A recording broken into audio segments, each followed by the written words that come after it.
চৈতন্য লীলা অদ্ভুতভাবে শুটিংয়ের মাঝখানে গিয়ে 15 মিনিটের রিহার্সাল করেছিলাম। আগের দিন রাত্রির বেলা গিয়ে রাত্রি 1:30 পৌনে 2টোর সময় আমরা রিহার্সাল করি, নিয়ে পরের দিন ভোর 6টা থেকে শ্যুট ছিল আমার। আর আমার মনে আছে যে আমার আগে রামকৃষ্ণ ঠাকুরের মানে চন্দনের শটটা হয়ে ও ফ্লাইটে করে চলে গেছিলো, তো আমি তার পরেই শ্যুটটা শুরু করি। ওটা কিন্তু পুরো 1 টেক সং, আমরা 2বার শ্যুট করেছি এবং আমাদের সিদ্ধান্তই ছিল যে আমরা ওটা 1 থেকে ম্যাক্সিমাম 2বার করব।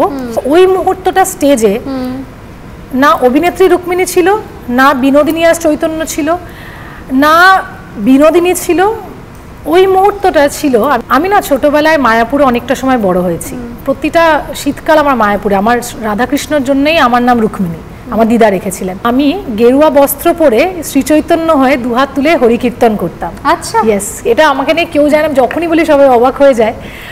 এবং আমার দিদা বলতেন যে রুক্মিণী এত হাত তুলে লাফিয়ে লাফিয়ে নাচে বলেই এত লম্বা হয়েছে। মুহূর্তটা আমি সামনে যেহেতু পুরো কালো ছিল ওই দিকটা, স্টেজের ওই দিকটায়, আমি সেই মায়াপুরে ফিরে গেছিলাম। এইটা আমার মনোভাব ছিল, কারণ আমি কিন্তু রামকৃষ্ণ ঠাকুরকে তখন দেখছিলাম না, আমি তখন সেই মায়াপুরের মন্দিরের ভেতরটায় ছিলাম। আমি জানি না, তখন আমি 4 বছরের সেই বাচ্চা মেয়েটা।